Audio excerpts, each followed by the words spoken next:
CEO SoftBank Group Masayoshi Son menepis keras kekhawatiran pelaku pasar global mengenai potensi adanya gelembung investasi kecerdasan buatan.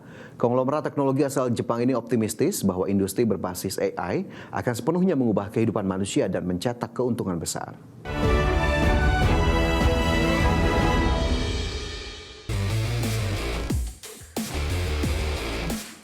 CEO SoftBank Group Masayoshi Son secara tegas menepis kekhawatiran global tentang potensi gelembung investasi kecerdasan buatan atau AI.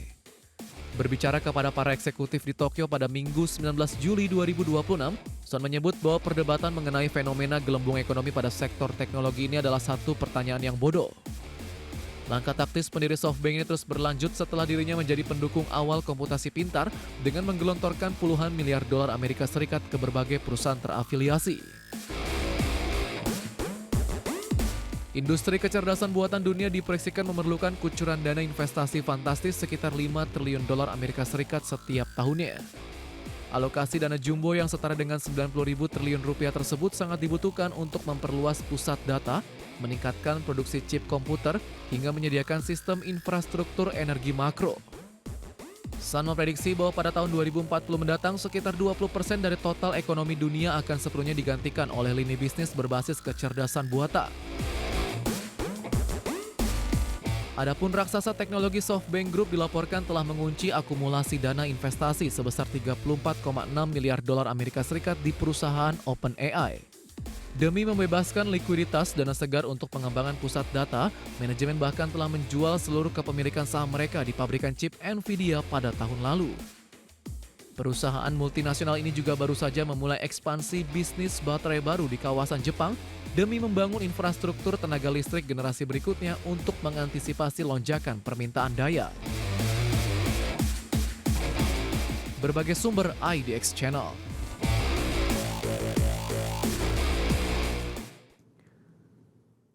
Raksasa penerbangan Airbus memproyeksikan permintaan pesawat baru global akan mencapai 42.060 unit hingga tahun 2045. Lonjakan kebutuhan ini didorong oleh pertumbuhan masif penumpang udara di kawasan Asia Pasifik. Raksasa aviasi Eropa Airbus memproyeksikan kebutuhan armada dunia akan mencapai 42.060 unit pesawat penumpang dan kargo baru antara tahun 2026 sampai 2045. Prospek jangka panjang tersebut diterbitkan dalam laporan perakiraan pasar global atau GMF milik perusahaan. Lalu lintas penumpang dunia diperkirakan tumbuh dengan rata-rata tahunan sebesar 3,9% selama 2 dekade mendatang. Pertumbuhan ini didukung oleh ekspansi ekonomi global sebesar 2,6% serta lonjakan demografi masyarakat kelas menengah. Lalu lintas udara global diperkirakan bakal meningkat lebih dari 2 kali lipat pada tahun 2045 mendatang. Airbus memprediksi jumlah pergerakan pelancong akan menembus angka sekitar 10 miliar penumpang per tahun. Perakiraan tersebut juga menunjukkan adanya pergeseran berkelanjutan dalam permintaan penerbangan dunia menuju kawasan Asia Pasifik. Tren pertumbuhan ekonomi yang kuat ini didorong oleh sejumlah negara berkembang termasuk India, Vietnam, Indonesia, dan Malaysia. Sebanyak 22.240 unit pesawat baru dari total pengiriman akan digunakan untuk mendukung pertumbuhan lalu lintas penerbangan dunia. Sementara itu, sisa sebanyak 19.820 unit armada disiapkan khusus untuk menggantikan pesawat tua yang rendah efisiensi. Pihak Airbus memperkirakan bahwa 81% pengiriman akan terdiri dari pesawat lorong tunggal dan 19% sisanya merupakan varian berbadan lebar. Pembaruan armada ini ditargetkan mampu mendongkrak pangsa pesawat generasi terbaru dari 39% pada tahun 2026 menjadi hampir 100% pada tahun 2045. Berbagai sumber IDX Channel.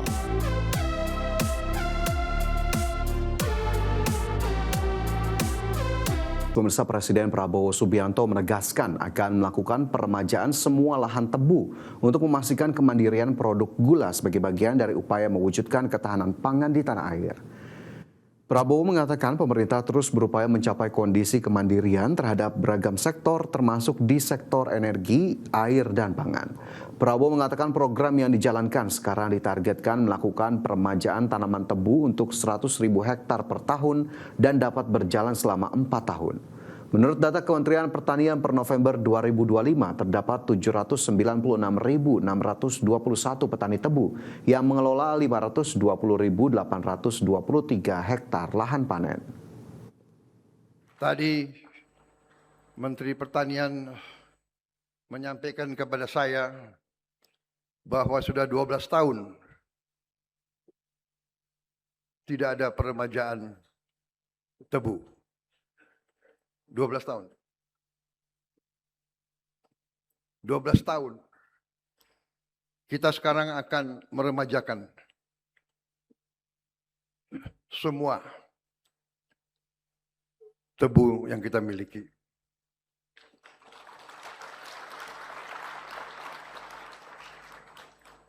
Menteri Pertanian melaporkan kepada saya, program kita sekarang adalah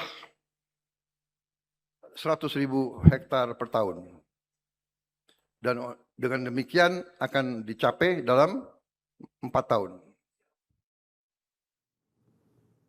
Menteri Pertanian Andi Amran Sulaiman melakukan peletakan batu pertama atau groundbreaking pembangunan peternakan sapi perah di Kabupaten Brebes, Jawa Tengah. Mega Farm sapi perah ini ditargetkan mampu memproduksi 180.000 ton susu per tahun atau sekitar 20% dari total produksi susu nasional. Menteri Pertanian Andi Amran Sulaiman melakukan peletakan batu pertama atau groundbreaking pembangunan peternakan sapi perah berkelas dunia milik PT Global Dairy Bersama di Desa Karangbale, Kecamatan Larangan, Kabupaten Brebes, Jawa Tengah. Mentan Amran menyebut pembangunan peternakan sapi perah ini merupakan bagian dari upaya mewujudkan swasembada susu. Mega Farm sapi perah ini nantinya ditargetkan mampu memproduksi sekitar 180.000 ton susu per tahun. Angka itu setara dengan sekitar 20% dari total produksi susu nasional saat ini. Kalau kita butuh katakanlah 1 juta ekor, kalau 10 ekor satu petani, itu kan 100.000 saja petani Indonesia. 100.000, tapi ini dibina. Sekarang sudah ada 50.000 ya, 50.000 peternak. Kita bina.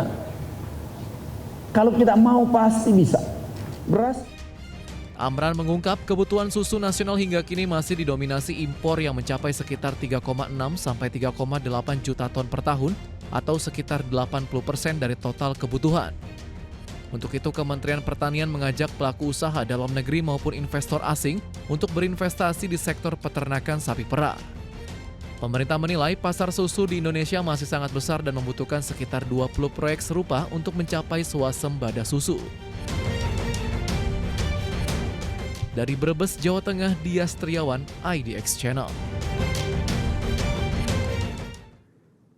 Pemerintah menyetujui tambahan anggaran sebesar 209 miliar rupiah untuk menjaga operasional layanan kapal perintis yang dijalankan PT Pelayaran Nasional Indonesia Persero atau PELNI dan PT ASDP Indonesia Ferry Persero. Menteri Sekretaris Negara Prasetyo Hadi mengatakan pemerintah menyetujui tambahan anggaran sebesar 139 miliar rupiah untuk PT PELNI dan 70 miliar untuk PT ASDP Indonesia Ferry. Mensesnek menambahkan Menteri Keuangan Purbaya Yudi Sadewa juga langsung menyetujui kebutuhan anggaran yang diajukan kedua BUMN transportasi tersebut. Selain PELNI dan ASDP, pemerintah juga menyetujui dukungan pendanaan bagi Perum Damri. Namun menurut Prasetyo, kebutuhan Damri bukan berupa tambahan anggaran, melainkan skema pendanaan alternatif. Pemerintah juga menyetujui tambahan anggaran belanja untuk Kementerian Perhubungan hingga 2,4 triliun pada semester 2 2026. Yang tadi disampaikan adalah kebutuhan sekitar 139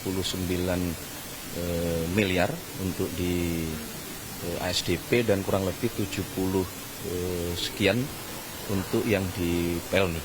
Jadi 70 miliar sehingga tadi langsung kami bersama-sama kami berikan persetujuan untuk dua hal yang tersebut ya.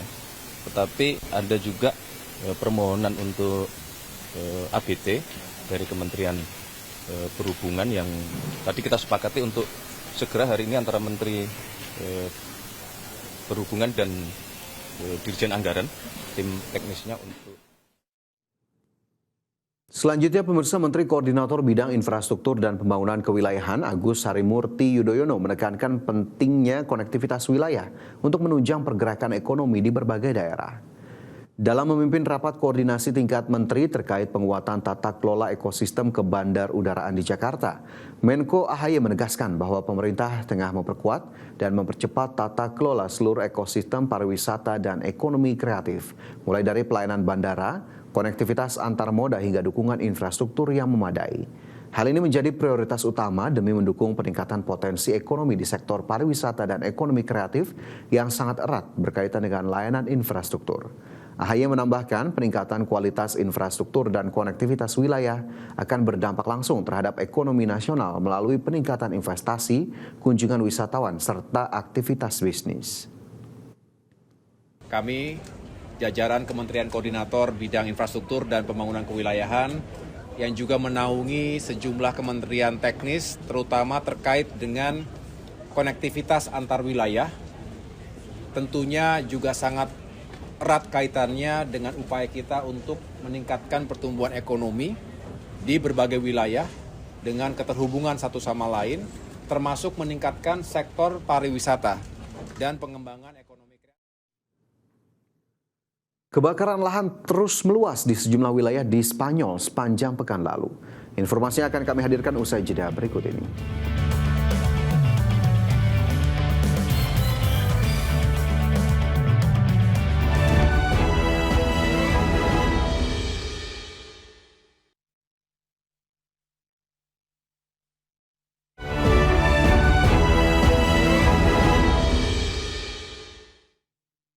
Kembali bersama kami di Prime Market Highlights, pemirsa, kita ke informasi mancanegara. Kebakaran lahan terus meluas di sejumlah wilayah di Spanyol sepanjang pekan lalu.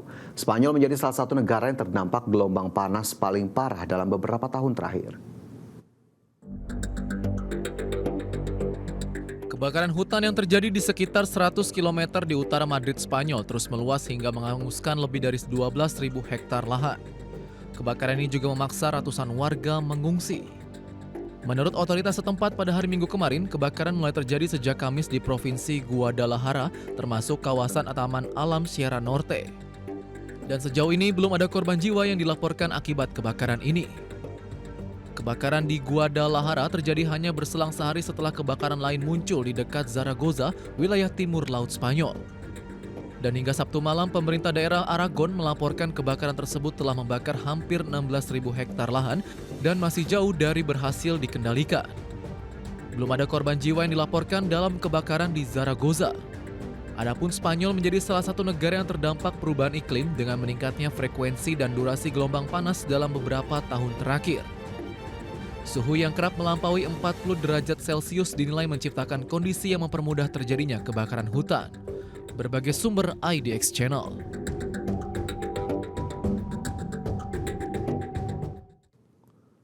Gempa bumi dengan magnitudo 5,5 melanda kawasan tengah Peru pada Sabtu malam lalu. Media setempat melaporkan gempa ini mengakibatkan 5 orang tewas dan 20 lainnya terluka. Badan Survei Geologi Amerika Serikat atau USGS menyebut gempa ini berpusat di dekat kota Chupaca pada kedalaman 10 km. Sementara itu, otoritas setempat terus berupaya meninjau semua kerusakan yang terjadi akibat gempa. Distrik Chongos Bajo disebut menjadi daerah yang terdampak paling parah, di mana korban tewas dilaporkan berada di sana meski pejabat setempat masih belum merilis identitas korban. Gempa bumi di Peru juga mengakibatkan kerusakan terhadap monumen bersejarah dan situs-situs warisan penting lainnya, serta menyebabkan putusnya aliran listrik di sejumlah distrik.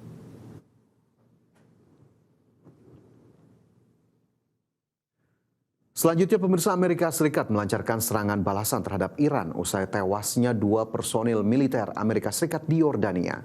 Sementara itu, Iran menyatakan tidak akan lagi mematuhi ketentuan dalam perjanjian gencatan sementara.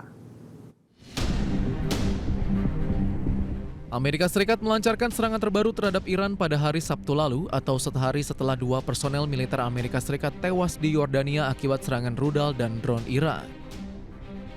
Komando Pusat Amerika Serikat atau CENTCOM dalam unggahan di media sosial mengatakan serangan tersebut bertujuan melemahkan kemampuan Iran dalam mengancam pelayaran komersial. Serangan itu juga menargetkan Korps Garda Revolusi Iran yang dituding bertanggung jawab atas serangan terhadap personel militer Amerika Serikat di Yordania. Presiden Amerika Serikat Donald Trump mengklaim saat ini kekuatan militer Iran sudah semakin melemah meski masih memiliki sejumlah rudal serta drone. Trump juga mengatakan saat ini Amerika Serikat memegang kuasa penuh atas Selat Hormuz. Well, we feel very badly, but you know, those great people, those great patriots were out there fighting that Iran cannot have a nuclear weapon. Iran has been very, very badly damaged. They've lost everything almost militarily. They've got very little left. They've got some missiles. They've got some drones. They've got some manufacturing ability, not much. We control the strait. They don't control anything. Sebelumnya Iran pada Sabtu lalu mengumumkan tidak lagi akan mematuhi ketentuan dalam perjanjian gencatan sementara setelah melancarkan serangan besar-besaran terhadap negara-negara di Timur Tengah termasuk Kuwait dan Yordania. Iran mengklaim serangan tersebut sebagai balasan atas serangan terbaru Amerika Serikat. Berbagai sumber IDX Channel.